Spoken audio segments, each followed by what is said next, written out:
ცნობილი სათავგადასავლო რომანის კიდევ ერთი თეატრალიზებული ვერსია სტივენსონის განძის კუნძულის მიხედვით მოზარდ მაყურებელთა თეატრში სპექტაკლს გამარის იქნება ყველა ასაკობრივ ჯგუფზე გათვლილი დადგმა რეჟისორი, რომლისთვისაც სპექტაკლის სადებიუტოა ცნობილ რომანს საკუთარი ინტერპრეტაციით წარმოადგენს.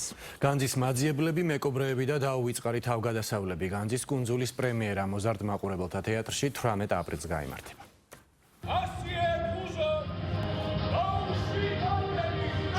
რობერტ ლუის სტივენსონის განძის კუნძული მსოფლიო ლიტერატურის ერთ-ერთი ყველაზე პოპულარული სათავგადასავლო რომანია და ალბათ მსოფლიოს სხვადასხვა ქვეყანაში მის სცენურ ვერსიებს ბავშვებისთვის ყველაზე ხშირადაც დგამენ.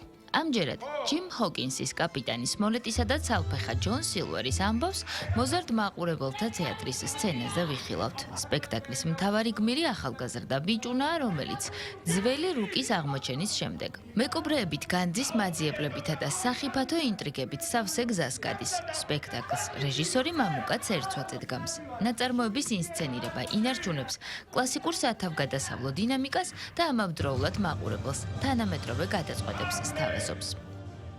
60-იან წლებში მოკლედ შალვა გაწერელიას დაუდგავს ეს ისა მე არ ვიცოდი ბატონო დიმამ მითხრა ესა ძალიან გამიხარდა თუმცა დიდი პაუზაა და ნუ რაღაც მე საინტერესოდ მეჩვენა და ვფიქრობ რომ მიუხედავად იმისა რომ ჩვენ რაღაც ციფრულ ეპოქაში ვცხოვრობთ და სუპერგმირების და ბეტმენების ეპოქა მიუხედავად ამისა ვფიქრობ რომ ეს მეკობრეების ისტორია ჯიმის ეს თავგადასავალი მისი ზრდის ადამიანად ჩამოყალიბების პროცესი თავგადასავალი მაყურებლისთვის მოზარდი მაყურებლისთვის ვფიქრობ რომ საინტერესო იქნება. რობერტ ლუის სტივენსონის რომანის მიხედვით დადგმული განძის კუნძული რეჟისორის პირველი სპექტაკლია მოზარდ მაყურებელთა თეატრში. წარმოდგენა გაჯერებულია იუმორით, ორთაბრძოლებით, მუსიკითა და მოულოდნელი ამბებით. დადგმაზე შემოქმედებითი ჯგუფი უკვე რამდენიმე თვეა მუშაობს.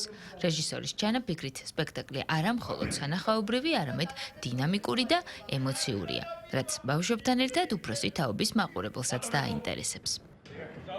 დაუბრუნდით ბავშვობაში, ამ თავგადასავლებში, ამ ზღვაოსნობებში, ამ მეკობრეებში, ამ თავგადასავლებში და გამანაწილეს კაპიტანზე. მე აღმოუჩნდი, ასე ვთქვათ, კეთილ მხარეს, დადებით მხარეს და ვებრძვი მეკობრეებს და რა თქმა უნდა, საბოლოოდ სიკეთე გაიმარჯვებს და ვემზადებთ აი 18 აპრილს უკვე გვექნება პრემიერა. ვერასდროს ვერ წარმოვიდგენდი, რომ მომიწევდა ესეთი მეკობრის განსახიერება, იმიტომ რომ ეს არის ყველაზე ცნობილი მეკობრე, რომელიც მერე მეკობრეთა მთელ პალიტრას უდებს სათავეს და მაყურებელმა მკითხველმა ასე თუ ისე იცის და არის პასუხისმგებლობა ამ მხრივ, რომ რაღაცნაირად საინტერესო გამოვიდეს ჩემი თვალით, ბატონი რეჟისორის თვალით დანახული ჯონ სილვერი. მეკობრეები, ჯელტმენების საზღვაო საიდუმლოებები და მოულოდნელი ამბები. მოზარდ მაყურებელთა თეატრის სცენაზე სპექტაკლის პრემიერა 18 აპრილს გაიმართება.